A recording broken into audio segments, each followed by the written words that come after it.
কাউকে কি মানসিক কষ্ট দিচ্ছেন? খুব যত্ন করে দিন যাতে কেউ টের না পায়। তবে নিজেকেও একটু তৈরি রাখবেন ভবিষ্যতের জন্যে। যে কষ্টগুলো কাউকে দিচ্ছেন, দুনিয়াতেই তার পুরোটা না হলেও মিনিমাম 1/3 ভোগ করে যেতে হবে যে আপনাকেও। গোলাকার এই পৃথিবীতে আপনার দেওয়া কষ্টগুলো ঘুরে ফিরে কিন্তু আপনার কাছেই একদিন না একদিন ফেরত আসবে। আপনি নিজেই আত্ম অনুশোচনায় ভুগতে ভুগতে একটা সময় শেষ করে দেবেন নিজেকে। হয়তো যেটা আপনার সো কল্ড ইগোর জন্যে ওই মানুষটার কাছে ক্ষমাও চাইতে পারবেন না। সবার মনে রাখা উচিত, মানুষের দীর্ঘশ্বাস খুব খারাপ। সামনে এগোতে গেলে শিকলের মতো পা জড়িয়ে টেনে ধরে।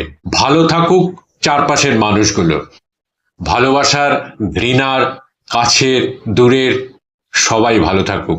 যেটা আমাদের বিশ্বাস করতে হবে সেটা হলো প্রকৃতি কিছুই ভোলে না, সময়ের ব্যবধান মাত্র। সবসময় হয়তো আমরা বুঝে উঠতে পারি না সঠিক কোনো কাজের শাস্তি পাচ্ছি। কাউকে কষ্ট দিয়ে, অপমান করে, কাউকে কাঁদিয়ে, কাউকে কথা দিয়ে বেমালুম ভুলে যাই আমরা। কিন্তু প্রকৃতি ভোলে না, প্রকৃতি ক্ষমা করে না। প্রত্যেকটা মানুষ তার খারাপ কাজের শাস্তি কিছুটা হলেও দুনিয়াতে ভোগ করে, কদিন আগে কিংবা কদিন পরে, কিন্তু শাস্তি সে পাবেই, এই আশা আমি রাখি।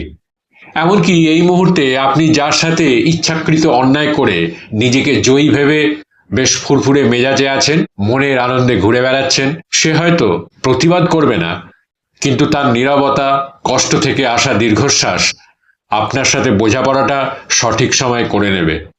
কারণ উপরওয়ালা কাউকে ঠকান না, তিনি কারোর একার নন, তিনি সবার।